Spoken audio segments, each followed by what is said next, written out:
Tambalang Anthony Taberna at Jerry Baha ang gigising sa inyong umaga dahil lalatay ang humahagupit na diskusyon at komentaryo Lunes hanggang Biyernes sa 2x2.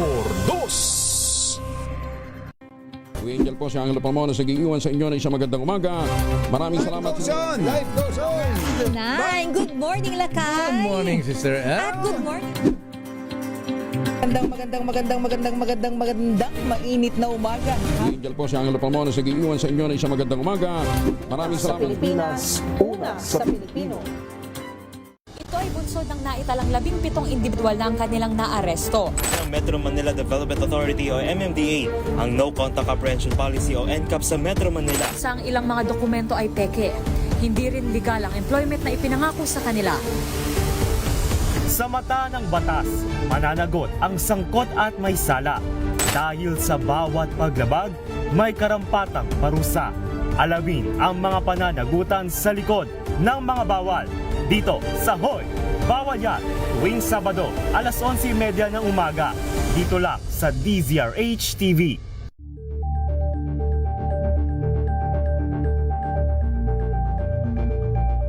Curious ka ba sa maraming bagay? Kami na ang bahala dyan. Aalamin, tutuklasin at ibigyang linaw namin ang mga katanungang bumabagabag sa inyong isipan. Sa programa kung saan ang bawat sagot ay galing lamang sa mga eksperto. Ang Expert's Opinion, tuwing linggo alas 3 ng hapon, dito lang sa DZRH TV. Good Better News. Una sa Pilipinas, una sa Pilipinas. NBS, Trending and Bara Show. Nakahandang sa ating balitan mga kaibigan sa Rapido Hataw. Public Service Hour. Siyempre pa, una sa Pilipinas. Una Ayan sa... ang kabuhanan din pala tuntunan ng break time. Sabay niyo na po ang mga balita at talakayan sa Balansyado. Maraming salamat. Kung good vibes ang hanap mo, dito ka na sa Sigurado! Mula sa mga istoryang nagbibigay ng inspirasyon hanggang sa mga kwentong may dalang solusyon. Mga balitang pampagaan ang pakiramdam at pampaganda ng araw. Hindi lang ba sa good news, kundi the better news. Mula Lunes hanggang Biyernes, 1:00 ng tanghali sa DZRH TV.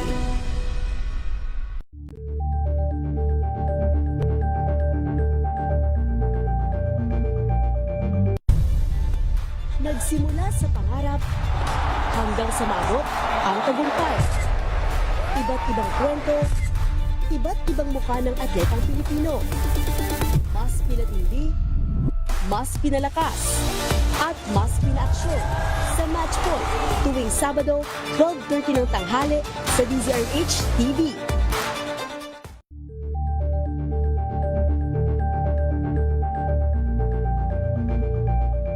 Sa pagbabalik tanaw sa 87 taong legasiya ng DZRH, napagtagumpayan na ng kauna-unahang himpilan ng radyo sa Pilipinas ang iba't ibang pagsubok, kabilang na ang bangungot noong panahon ng ikalawang digmaang pandaigdig. Impormasyong naihatid ng himpilang KZRH ang siyang naging kaagapay ng mga Pilipino at nakasama hanggang sa nakamit ang kalayaan. At nang muling mapas sa kamay ng mga Pilipino ang kasarinlan, nagbukas din ang panibagong yugto para sa himpilan. Mula sa KZRH na kalaunay naging DZRH, ang mga balita at impormasyon ang nagsilbing gabay ng mga Pilipino. Naging hudyat ito ng panibagong simula at patuloy na paglago, kasabay ng pagsilang ng mga programang nag-iwan ng bakas sa kasaysayan at sa puso ng bawat Pilipino.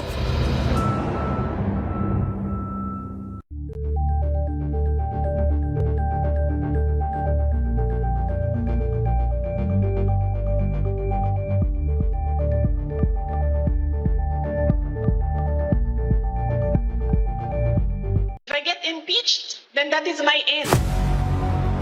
Tumutok sa pinaka-importanteng paglilitis ng impeachment court ngayong taon.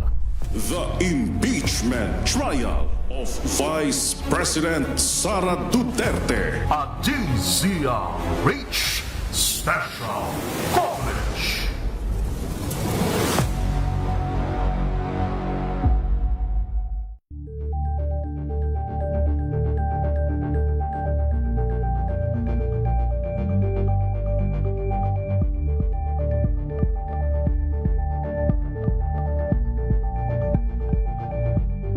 kasabay ng mga hamon at pagbabago sa paglipas ng panahon, nananatiling tapat ang DZRH sa paghahatid ng serbisyo sa publiko. Mas pinalawak ang pagpapaabot ng balita at impormasyon, hindi lang sa radyo, kasama na rin ang telebisyon, live streaming at social media para ihatid ang mga kwentong makabuluhan at napapanahon saan ka man naroroon. Mula noon hanggang ngayon, mananatiling kaagapay mo ang DZRH, naninindigan sa paghahatid ng katotohanan at sa paglaban sa patuloy na pagkalat ng disinformasyon at sa pagyakap sa makabagong teknolohiya at sa patuloy na pagsulat ng kasaysayan, mananatiling kasama mo ang DZRH saan ka man sa mundo.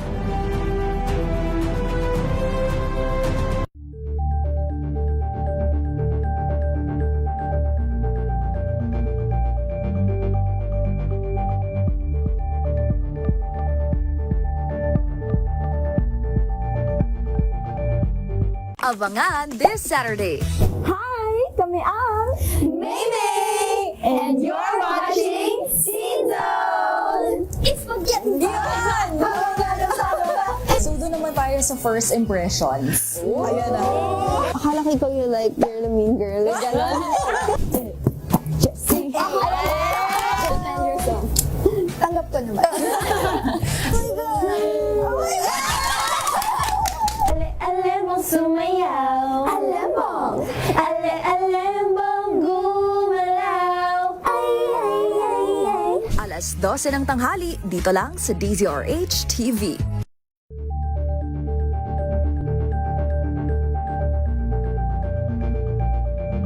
Maagang balitaan, maagang usapan sa mga issue at balita. Kasama si Kuya Angelo Palmones sa Magandang Umaga Pilipinas. Mula Lunes hanggang Biyernes.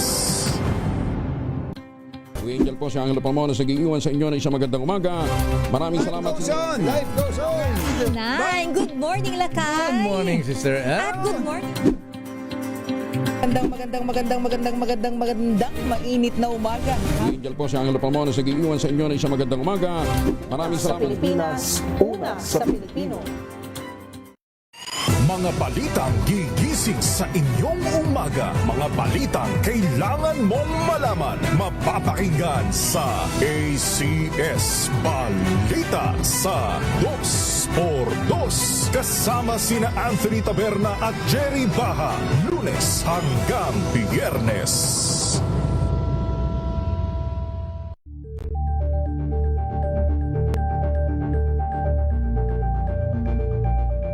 Alamin ang mga maiinit na isyung pambayan, mga balitang kailangan mong malaman, usapin sa pamahalaan, politika, ekonomiya at kabuhayan. Ito ang mga dapat mong malaman, pakialaman at pag-uusapan dahil kayo ang tinig ng mamamayan dito sa Damdaming Bayan. Live sa DZRH Radio, DZRH TV at DZRH Digital. Kasama sina Lakay, Deo Macalma at Elaine Apit. Araw-araw, Lunes hanggang Biyernes. Damdaming Bayan. Good Better News. Una sa Pilipinas, una sa Pilipinas. NVS, trending and variasyon nakahandang Sa ating balitan mga kaibigan sa Rapido Hataw. Public Service Hour. Siyempre pa, una sa Pilipinas. Ayan ang kabuhanan din palatuntunan ng break time. Sabay niyo na po ang mga balita at talakayan sa Balansyado. Maraming sa...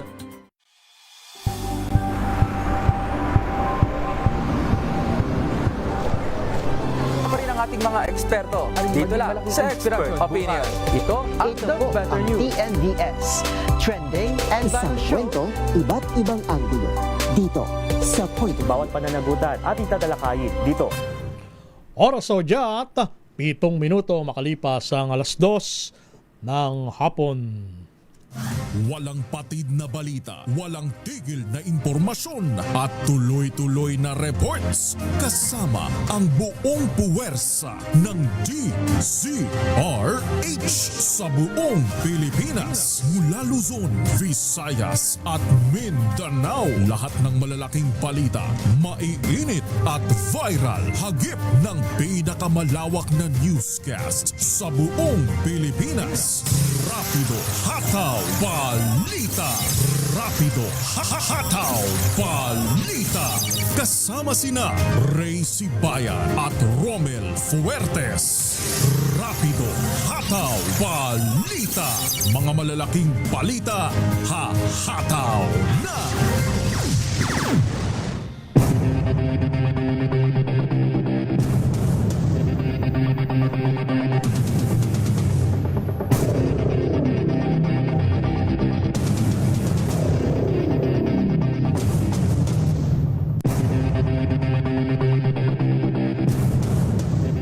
Araw po tayo ng Biyernes, huling Biyernes sa buwan ng Hulyo, July 31. Magandang hapon Luzon, Visayas at Mindanao. Welcome sa inyong programa, ang Rapido Hataw Balita. Sa ngalan nila kay Ray Sibayan, ito ang inyong lingkod, si Romel Fuertes. At narito ang ating headlines.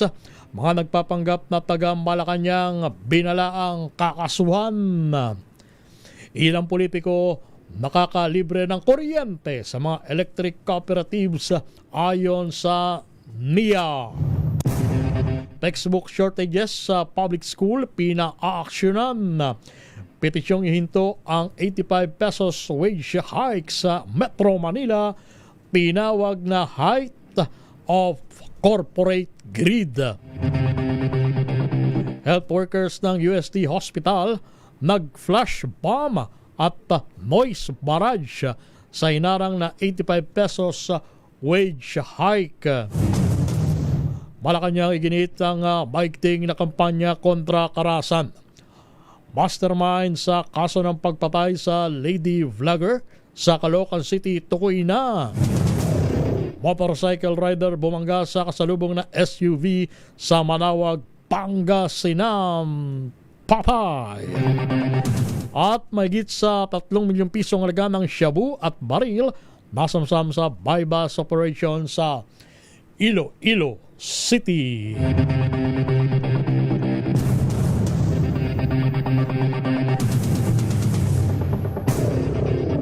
Yan ang ulo ng mga balita at narito na ang detalye. Muli, sa ngalan nila kay Ray Sibayan, ito ang inyong lingkod, si Romel Fuertes.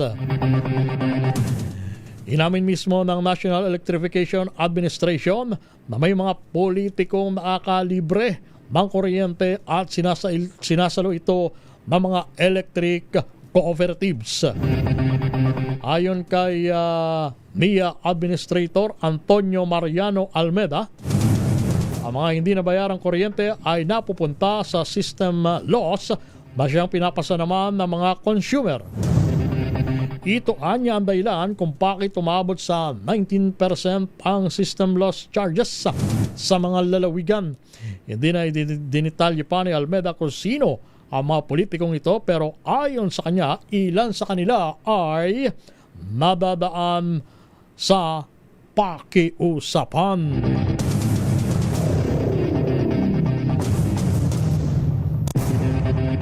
Kasuklam na barya na lang at hulugan pa ang ibibigay sa mga manggagawa, nagpetisyon pa sa korte. Ito naman ang reaksyon ng Trade Union Congress of the Philippines matapos ang petisyon na suspendihin ang pagpapatupad ng 85 pesos sa daily minimum wage hike sa mga manggagawa dito sa Metro Manila. Ayon kay House Deputy Speaker Raymond Democrito Mendoza ng PUCP Party List, may tuturing ito na the height of corporate greed and desperation at patunay ng kawalan ng malasakit para sa mga manggagawa. Sabi ni Mendoza, ang unang 60 pesos na dapat nasa bulsa na ng mga manggagawa ngayong buwan ay gusto pang bawiin sa pamamagitan ng hukuman Gayong ang balanse na 25 pesos ay sa susunod pang taon ibibigay. Git ng TUCP, hindi dapat ipagdamot ang aumento sa sahod ng dahil lang sa dalawang employers na malinaw na walang pakialam sa kanilang mga manggagawa.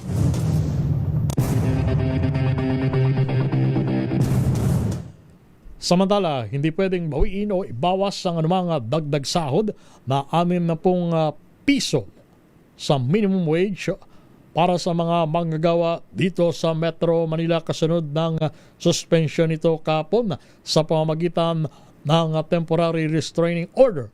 Ito naman ang giniit ng Department of Labor and Employment isang araw matapos maglabas ng PRO ang isang hukuman laban sa 85 pesos na taas sahod. Paliwanag ni Labor Secretary Francis Tolentino na kwenta at naihanda na ito ng mga employer kaya hindi na pwedeng bawiin pa ngayong araw ng sahod. Git pa ng kalihim, wala pang ipinapalabas na order of suspension ng National Wages and Productivity Commission sa naturang TRO. Kahapon July 30, nang ilabas ng Pasig City RTC Branch 152 ang TRO sa petisyon ng Redicon Trading and Construction Corporation at R2 Builders Incorporated.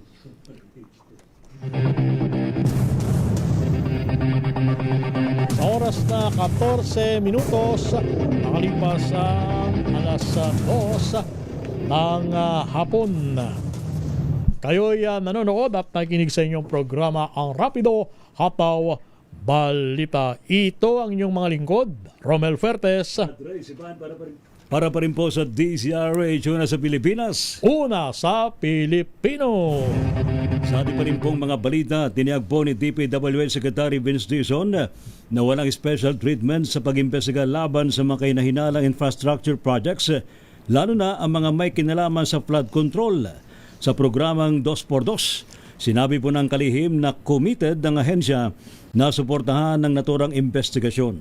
Sa katunayan, makakaso daw po ng buong kooperasyon mula sa DPWH ang anumang investigating body tulad po ng Ombudsman kahit na ang masasagasaan daw po sa pagsisiyasat ay baluarte mismo ng Pangulo sa Ilocos Norte. Iginit naman ng Malacanang ang maigting na paglaban ng Marcos administration laban sa lahat ng uri ng krimen or karahasan. Ito ang sinabi ni Palace Press Officer Claire Castro kasunod ng payag ni Vice President Sara Duterte na maaari umanong umupa siya ng gunman sa halagang 5,000 pesos. Welta ni Castro, kung may nalalaman palang ganitong impormasyon ang pangalawang Pangulo, dapat sana ay tumutulong umano siya para mapigilan ang mga kahalintulad na gawain. Binanggit pa ng Undersecretary na matagal ng opisyal si BP Sara at naging presidente pa ang kanyang tatay pero hindi anya nasawata ang sinasabi nitong talamak na karahasan sa bansa. Samantala, tukoy na po ng pambansang pulisya ang mastermind sa pagbatay sa pro-BBM vlogger na si Alicia Lipata aka Mima Alicia. Ayon po kay PNP Chief Police Brigadier o Police General Jose Meles Nartates Jr., walang kinalaman sa political commentary ni Alicia ang motibo sa krimen kundi dahil sa utang. Tinutugis na niya ng mga pulis ang mag-partner na negosyanteng posibleng utak sa krimen. Inagpa ni Nartates na batid na may utang si Lipata sa dalawang negosyante na nagkakalaga ng 8 milyong piso. Meron tayong 16 o 17 minutos. Malipas ang alas 2 ng hapon, labas tayo ng ating impilan. Balita mula sa Malacanang, mga nagpapanggap na taga-Palasyo, binala ang kakasuhan. Ibalita mo yan, marriage number 14. Let Narciso Marinlet. Romel Ray, gagawa ng hakbang na legal ang palasyo laban sa mga scammer na nagpapakilalang taga-office of the Executive Secretary. Babala ito ng Executive Secretary Ralph Recto matapos mapaulat na mayroong mga nanghihingi ng pera kapalit ng umano'y mabilis na paglalabas ng pondo para sa local government support at Social Civic Project Fund At kabilang din sa ulat ng iligal at mapanlinlang na gawain ang pagpapatawag ng mga peking pagpupulong o pagtitipon at pagbibigay ng bogus na pangako ng appointment, pagpapangtap bilang opisyal o otorisadong kinatawa ng LGSF at SCPS programs at iba pa. Ayon kay Recto, hindi sila mag-aatubiling kasuhan ang sinumang mapatutunayan na sangkot sa panloloko. Kaugnay nito ay nagpaalala ang kalihim sa LGUs at maging sa publiko na maging mapagmatsyag at tiyaking beripikado ang anumang impormasyon sa pamagitan lamang ng kanilang local chief executive o ng lehitimong opisyal ng OES. Una nang sinabi ng Malacanang na walang anumang bayarin na sinisingil ang Office of the President sa mga benepisyaryong LGU para makuha ang kanilang pondo. Ito si Lieutenant Narciso para sa DZRH, una sa Pilipinas, una sa Pilipino. Thank you, Led. Samantala naman, textbook shortage sa public schools. Pinaksyonan daw po kasunod ng direktiba ni Pangulong BBM na prioridad pa rin ang edukasyon sa bansa. Report mula kay RH12, Milky Rigunan. Milky. Rhea Trommel, dapat agad ng mapagtibay ang panukalang batas sa Kamara para matugunan ang textbook shortage sa mga pampublikong paaralan. Ang apela ginawa ni Parañaque 2nd District Representative Brian Yamsuan matapos sabihin ni Pangulong Bongbong Marcos sa kanyang ika-5 SONA na natiling prioridad ng gobyerno ang edukasyon. Ayon kay Yamsuan, Vice Chair ng House Committee on Public Information, panahon nang mag-develop ng pangmatagalang plano at matiyak ang future-proof learning materials. Sabi ni Yamsuan, target ng kanyang House Bill 7868 na bigyan ng mas malaking papel ang National Book Development Board sa paghahanda at produksyon ng public school textbooks. Kasama sa plano na magkaroon ng electronic publications at paglalaan ng learning materials para sa mga mag-aaral na may kapansanan. Dagdag pa ni Yamsuan, magpapatupad ng review kada 5 taon para matiyak na responsive o tumutugon sa pangailangan ng mga mag-aaral at pagbabago sa ating panahon. Ako si Milky Rigunan, nagulat para sa DZRH, una sa Pilipinas, una sa Pilipino. Amerika maglalaan ng 42 billion pesos para sa HIV at TB detection at prevention sa Pilipinas. Ibalita mo yan, RH number 4, Miss Karen O. Yong, Miss K. Kasamang Romel, kasamang Ray, maglalaan nga ng $685 million o 42 billion pesos ang Estados Unidos para sa pagpapalakas ng kapasidad ng Pilipinas na makadetect, magamot at para sa prevention ng HIV at tuberculosis o TB na siyang mahalaga para sa pagpapaigting naman ng global health security. Itong inanunsyo ng Embahada ng Estados Unidos dito sa Pilipinas kung saan sa ilalim ng nilagdaang Health Strategic Objective Agreement, tatakbo ng 5 taon ang mga programa at proyekto na inaasahang makakatulong sa Department of Health o DOH na masigurong kalusugan ng bawat Pilipino. Ayon sa Embahada, ang naturang kasunduan ay parte ng pagsulong ng Amerika sa mga global health goals nito, kung saan kasama rito ang paglaban sa mga nakakahawa at nakakamatay na sakit, tigilan ang pagkalat ng mga ito sa iba't ibang parte ng mundo, at kinalaunan ay makakapagtatag ng otonomiya at self-reliance sa mga bansa kasama ng Pilipinas sa kanilang health systems. Naitala ang unang HIV infection case sa bansa noong 1984. Sa ngayon, umaabot na sa 168,079 confirmed HIV cases ang naitala ng DOH. Sa kabuuan, 158,670 o 94% ay mga kalalakihan, habang 9,399 o 6% ay mga kababaihang nakita ang may HIV infection. Samantala, umaabot na sa 101,807 tuberculosis cases ang naitala ng DOH as of February 16 ng taong ito, base na rin sa datos ng Integrated Tuberculosis Information System o ITIS ng Epidemiology Bureau. Lumalabas naman sa datos na 100,000 na TB cases ay naitala sa mga densely populated urban environment dito sa Metro Manila. Mas pinagtibay ng paglagta ni U.S. Ambassador to the Philippines Lee Lipton sa naturang kasunduan ang pagbisita rin sa bansa ni U.S. Secretary of State Marco Rubio kamakailan, kung saan isinusulong nito ang America First Global Health Strategy sa ilalim ng administrasyon ni U.S. President Donald Trump. Ako si RH4 Karen Oyong, nag-uulat para sa DZRH, una sa Pilipinas, una sa Pilipinas. Thank you. Salamat, Miss Karen Oyong. Samantala, health workers ng UST Hospital abay nag-flash mob at nag-noise barrage laban sa pagharang sa 85 pesos wage hike. Sino ang matutuwa niyan? Siyempre, ano ba? Mga manggagawa natin, umaasa na nga lang sa tingi-tingin pagtaas ng sweldo. Ano ha? Pinigilan May pa. haharang pa. Ano ba naman yan, no? Ating alamin sa report ni RH9, Tina Nolasco. Tina. Kay Ray Romel, nagsagawa nga ng flash mob at noise barrage ang mga health workers ng University of Santo Tomas Hospital sa Sampaloc, Maynila bilang protesta sa pagpigil sa 85 pesos wage increase sa National Capital Region. Dinaluhan ni Kamanggagawa Party List Representative Ellie San Fernando ang protesta kung saan iginit nitong labag sa batas at iligal ang inilabas sa Temporary Restraining Order o TRO ng Pasig Regional Trial Court Branch 152 na pumipigil sa pagpapatupad ng nasabing aumento sa sahod. Pakinggan natin si Congressman San Fernando. Ano ang nakasulat sa batas? Article 126 ng Labor Code, Prohibition Against Injunction. Ibig sabihin, walang korte ang pwedeng maglabas ng temporary restraining order sa anumang wage order na ilalabas ng komisyon o ng mga wage boards. Kaugnay nito, diretsahang binanatan din ni San Fernando si Secretary Tolentino at inakusahang pumapanig sa malalaking negosyante o employer. Pakinggan natin. Secretary Tolentino! Hindi namin kailangan ng drama mo! Huwag mo kaming paandaran ng drama, Secretary Tolentino.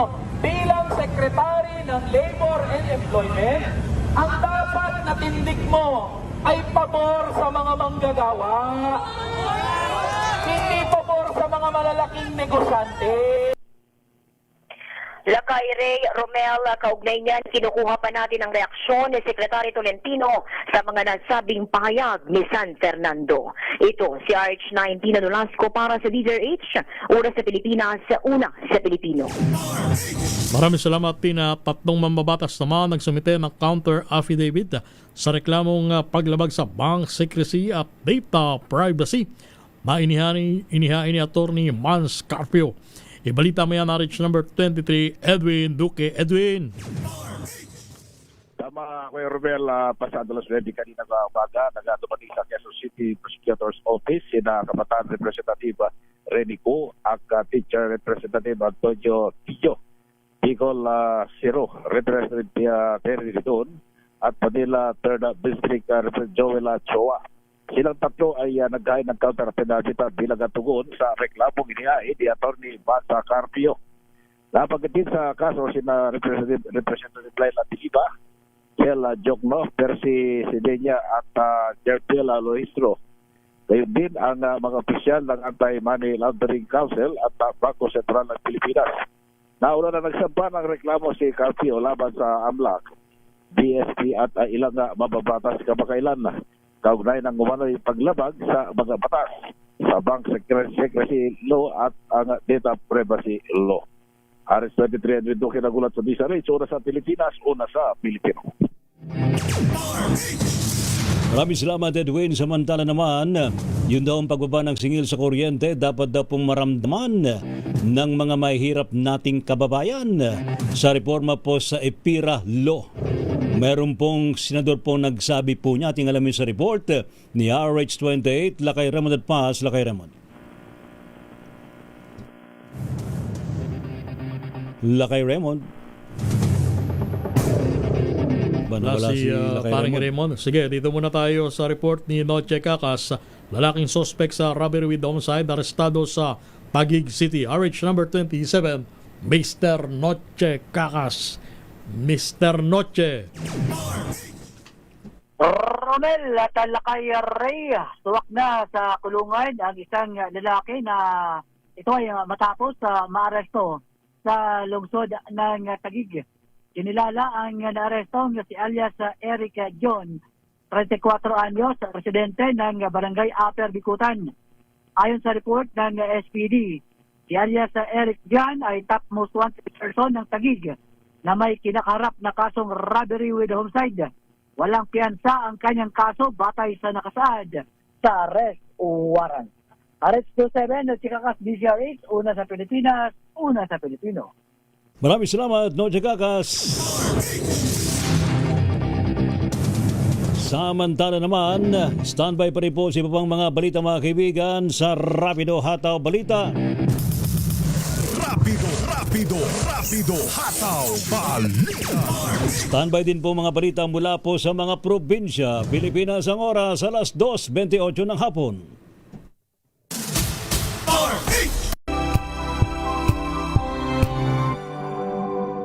Wow, ang saya. Isang barangay na labada, puro mancha pa. Goodbye, pahinga. Mommy, isang laba lang yan sa Pride Bar Blue.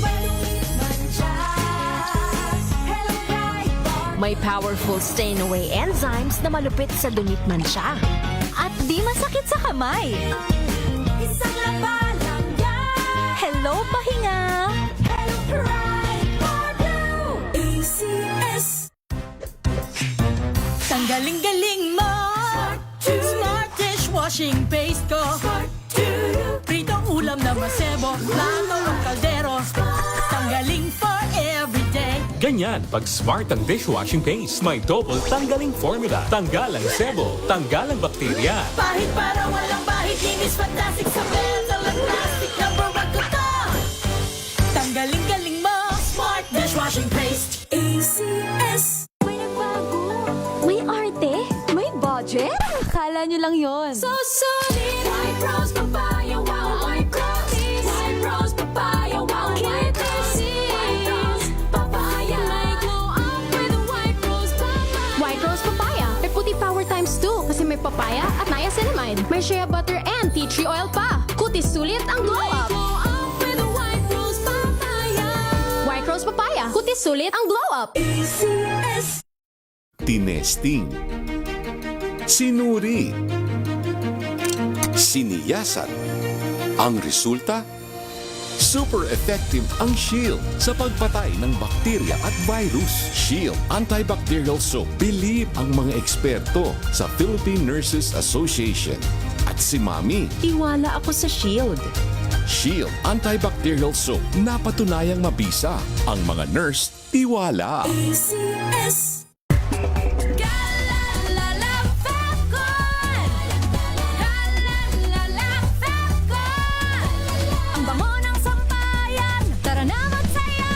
Calefacton, amoy nakaka-joyful.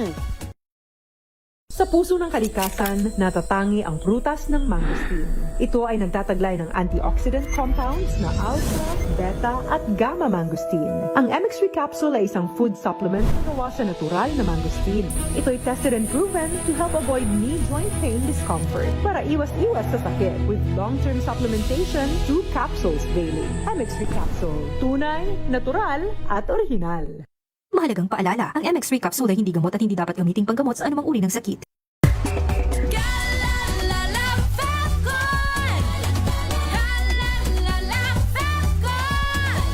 Ang bango ng sampayan, tara na magsayawan! Calefacton, amoy nakaka-joyful. Hello, I'm Enteng Perez. I live here in Vegas and I'm a concert promoter. I could sustain this fabulous lifestyle in Vegas, not only have a fabulous job, but I have a fabulous healthy lifestyle. Number 1, good diet. Number 2, I have a good healthy regimen and routine. And of course, the most fabulous of them all is MX3 capsules and coffee. I love it. MX3, dito ako believe. Mahalagang paalala, ang MX3 capsule ay hindi gamot at hindi dapat gamiting panggamot sa anumang uri ng sakit.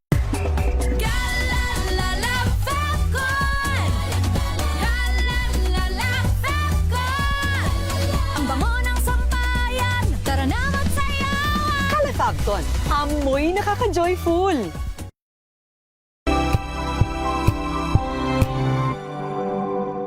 Hello, Washi! Laundry day na naman! Yay! Anong meron? Mancha ng chocolate, putik, may libag pa! Kaya natin yan! With Pride Washing Machine Detergent, may triple stain-away formula. Tanggal ang makapit, madikit at madupit na tumitmantsa.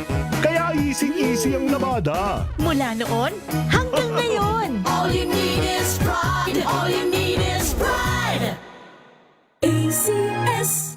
Sa lahat ng bagay, simula pa lang, siguraduhing max protection na. Kasi pag kulang ang proteksyon, baka madaling masira. Sa ngipin, dapat may max protection din. Max sa halaga ng unique toothpaste. With Max Protect Formula, help stop cavities before they start, while keeping breath fresh. Try unique maximum fluoride protection. Para max alaga, max protektado. ACS.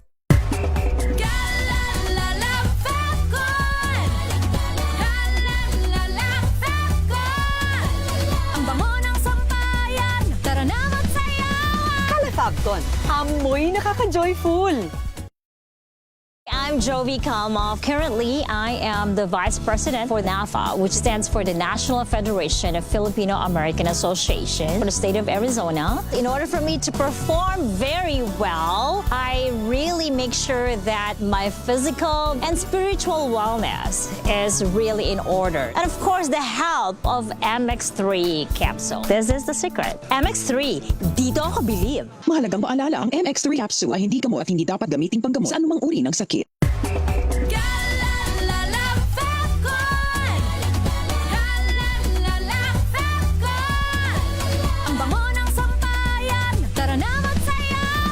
Kalafabton, amoy nakaka-joyful.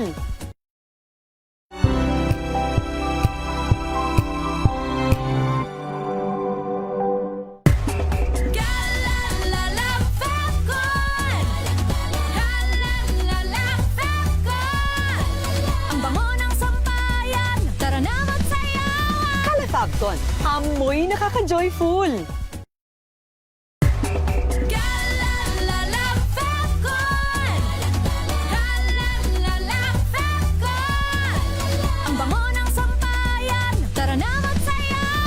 Kalafabton, amoy nakaka-joyful.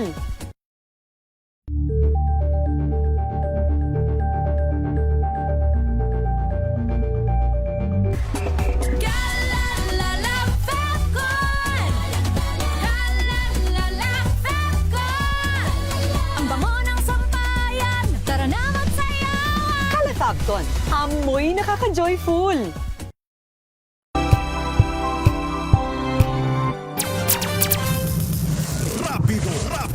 Rapido, hataw, balita. Ang niyo pa rin po mga lingkod sa pagbabalita, sina Ray Sibayan at Romel Fuertes. Para sa DZRH, una sa Pilipinas. Una sa Pilipino. Ating balikan na report mula kay Lakay Raymond Paz mula po sa Senado. Yung daw pong pagbabawas naman ng singil sa kuryente dapat daw maramdaman ng mga mahirap po nating kababayan sa reforma sa EPIRA Law. Report mula kay RH28, Lakay Raymond Paz. Lakay Raymond. Umasa si Senador Christopher Bongo na hindi lang pangako kundi maramdaman ng mga electric consumers ang pagbaba ng kanilang electric bills kasunod ng isinusulong na pagdamianda sa Electric Power Industry Reform Act o EPIRA Law. Sabi ni Go, mahalagang maramdaman ito ng ating mga kababayan na apektado ng mataas na presyo ng halos lahat ng uri ng bilihin. Ano mang halagang matitipid sa pagbabayad ng kuryente magagamit na pangtustos sa iba pang pangailangan gaya ng pagkain. Suportado ng Senador ang mga hakbang para mapababa ang singil sa kuryente at dapat maiangat ang umaingat ang mga deliberasyon upang ang resulta ay pabor sa mga consumers at pangmatagalan. Hinimok ni Go na magkaroon ng mas malinaw na accountability at transparency sa industriya ng kuryente. Ito ay upang maging patas sa mga consumers na ang sisingilin sa kanila ay tama at makatwiran. Kinikilala naman nito ang katwiran ng Meralco na kahit na nagsagawa na sila ng modernisasyon sa kanilang linya para mapababa ang systems loss ay hindi pa rin maiwasan ang tinatawag na technical system loss. Hinimok nito ang Kongreso na pag-aralan ng mabuti ang panukal at konsultahin ang mga distribution utilities, consumer groups at eksperto sa larangan ng enerhiya upang ang resulta ay tugon sa pangailangan ng mga consumers. Ito si RH20, Raymond Paz para sa DZRH, una sa Pilipinas, una sa Pilipino. Balita naman mula sa iba't ibang lalawigan, motorcycle rider bumangga sa kasalubong na SUV sa Manawag, Pangasinan. Patay! Freddy Fajardo, balita mo yan, Freddy! Hindi na umabot ng buhay sa Manawag Community Hospital ang motorcycle rider na isang 53 anyos na lalaki may asawa at residente ng nasabing bayan matapos itong magtamo ng malubhang sugat sa katawan ng bumangga ito sa kasalubong na SUV. Sa ulat ni OIC Chief of Police Major Arnel Tamayo, naganap ang aksidente alas 9:40 kagabi sa Provincial Road sa Zone 7, Barangay Matulong, Manawag. Na pagsapit umano sa lugar ng insidente ay pumasok ang motorsiklo sa linya ng SUV na minamaneho ng isang 33 anyos na dalaga na residente sa bayan ng San Fabian. Sa lakas ng bangga ay tumilapon ng rider at nagtamo ng malubhang sugat sa iba't ibang bahagi ng katawan na nadala man sa paggamutan, ngunit idineklarang dead on arrival na ng attending physician. Nabatid na walang lisensya at suot na helmet ang biktima nang maganap ang aksidente. Mula sa Action Radio Pangasinan, ito si Freddy Fajardo Aristarte, taguulat para sa DCRH, una sa Pilipinas, una sa Pilipino. Thank you. Salamat, Freddy Fajardo. Samantala naman, 3.4 na milyong pisong halaga daw po ng shabu at mayroon pang baril nasamsam sa isang bypass operation sa Iloilo City. Report mula kay Jocelyn Maki. Jocelyn. Nagtagal ng 3 buwan ang ginawang monitoring ng Regional Police Drug Enforcement Unit o RPDEU-6 sa pagtutulak ng illegal drugs ng 55 anyos na suspect sa Santa Cruz, Arevalo bago isinagawa ang operasyon. Ayon kay Police Major Glenn Soliman, ang Assistant Chief ng RPDEU, unang ikinasa ang drug buy-bust at nabilhan ng isang sachet ng suspected shabu ang suspect na si alias Eric. Na-recover rin sa suspect ang 6 pa na sachet ng hinihinalang shabu na may bigat na 550 grams at nagkakalaga ng 3.4 million pesos. Maliban sa buy-bust operation, pinatupad rin ng pulisya ang search warrant kung saan na-recover sa bahay ng suspect ang isang 9mm pistol. Sinabi ni Major Soliman, yung 1 taon na ang nakalipas na makatanggap ng impormasyon ng RPDEU sa illegal drug transaction ng suspect dahil siya ang tinuturo umano ng mga drugista na nahuli sa drug bust operation. Noong 2015, natimbog rin si alias Eric sa operasyon ng Philippine Drug Enforcement Agency at noong 2022 lang siya nakalaya ayon pa kay Police Major Soliman. Mula sa Action Radio Iloilo, ito si Jocelyn Maki para sa DZRH, una sa Pilipinas, una sa Pilipino. Isang lalaki naman ang sinunog ang kanyang sariling bahay sa Kabangkalan, Negros Occidental. Rex Cantong. Rex. Patuloy ang investigasyon ng Bureau of Fire Protection sa lungsod ng Kabangkalan, Negros Occidental hinggil sa nangyaring sunog sa Sitio Pasto, Barangay Hilamunan ng nasabing lungsod.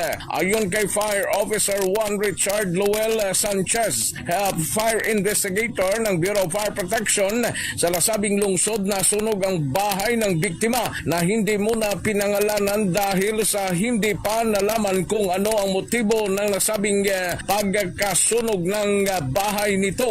Gawa na sa mixed materials ang bahay at wala namang nasugatan o namatay sa nasabing insidente. Dagdag pa ni Sanchez, temporaryong detinado sa Kabangkalan City Police Station ang nasabing ama na patuloy ang kanilang investigasyon sa nangyaring sunog. Ito si RH46 Rex Cantong para sa DZRH, una sa Pilipinas, una sa Pilipino. Thank you, Rex. Samantala naman, yun daw pong iniharap na petisyon for indirect contempt laban sa 10 Bangsamoro Transition Authority, ibinasura po ng Supreme Court. Report mula kay RH19, Jun Di Makutak. Jun.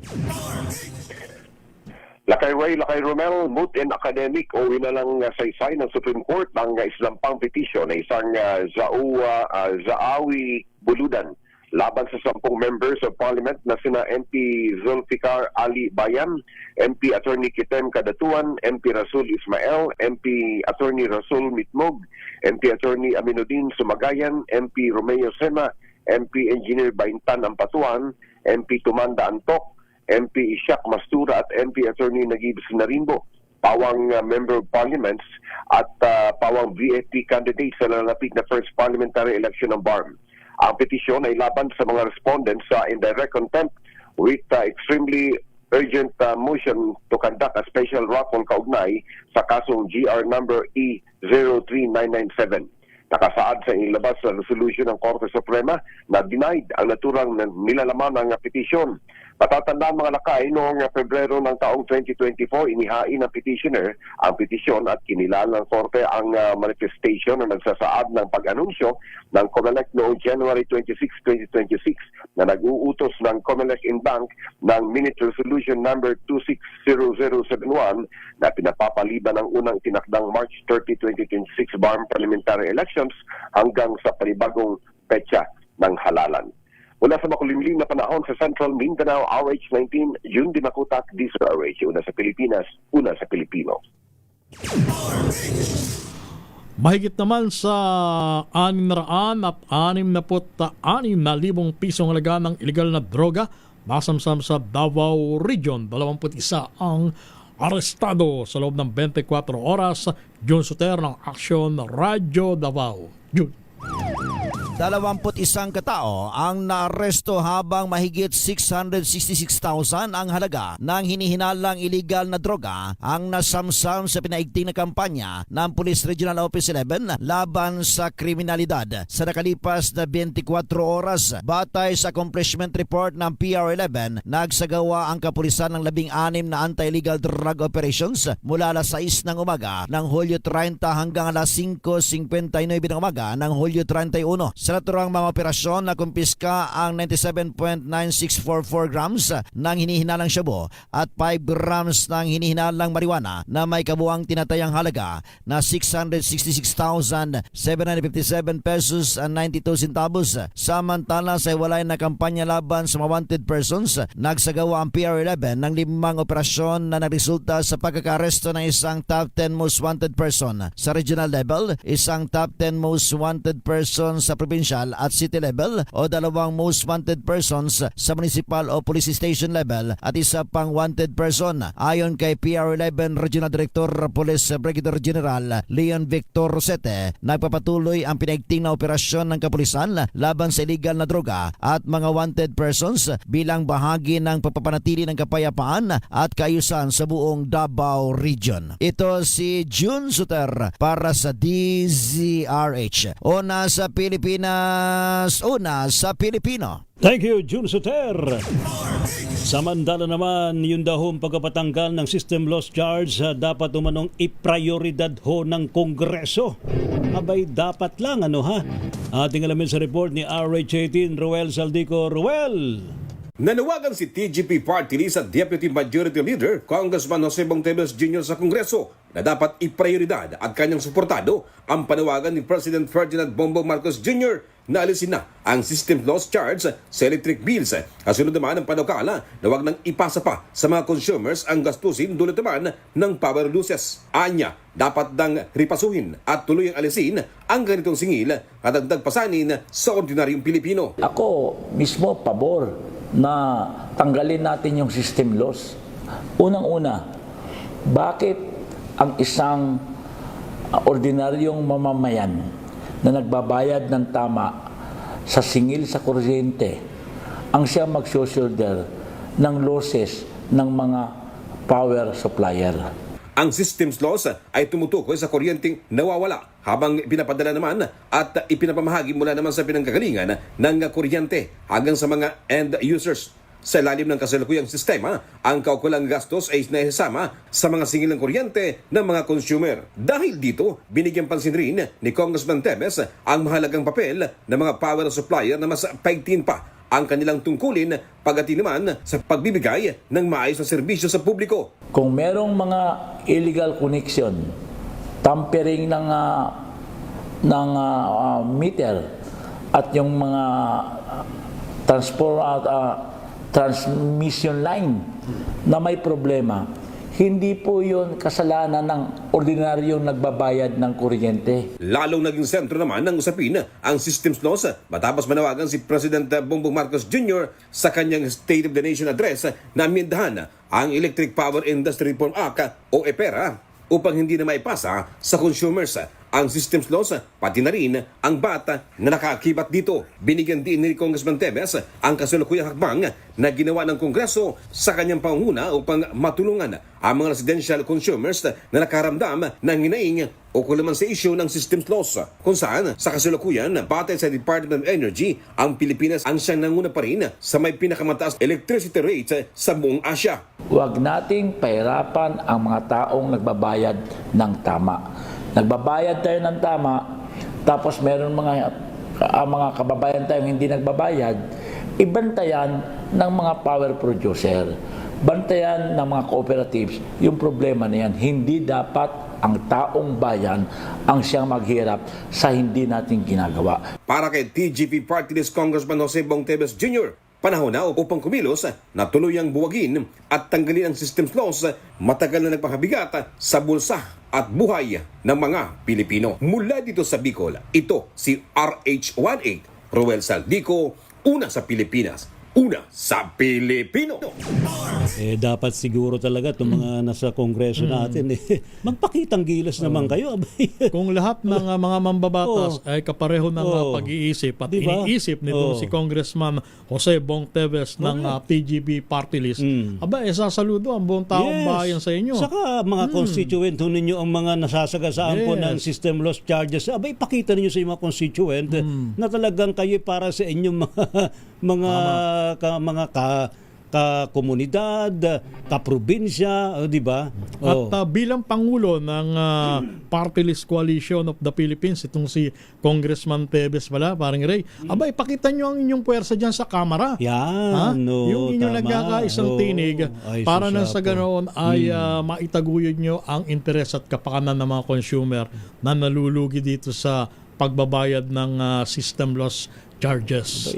Gayahin na nila si Congressman Jose Bong Tevez.